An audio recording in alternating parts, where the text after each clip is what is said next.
Бүгүнкү күнү коммерциялык мерkezинде наркотиклери кулланан 120 киши сайыя коюлду. Легких и тяжелых наркотиков не бывает. Ерлин биз сүйлөжөбүз, варымы ар осейлин вызывают наркотиклер, хем бунар, хем да как унар пек те, зарарлы которые бир некоторые иш. говорят, Наркотиклер легкие айынсанар хызлы наркотики, сынашарлар. марихуана, там все нет.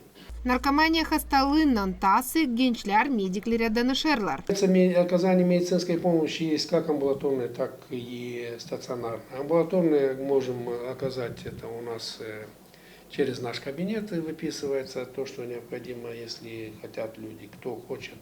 Есть и анонимное лечение. Биз илачлар избүләйін сыныры хем поликлиникада, хем больницада. Варниджа кишновда да пациентлары йолама. Бизим кабинета биз учада коерс наркомания хасталыннан Но инсанары. если лица попадаются по скорой помощи или с отравлением наркотических веществ или с другими средствами, естественно, что мы их в острый период не направляем никуда, а оказываем помощь в нашем стационаре. Наркомания хасталы адамын аклыны бозер, бундан каря салына да зарар кетерер. Ирина Караман, Артем Топал, ГРТ Хаберлер.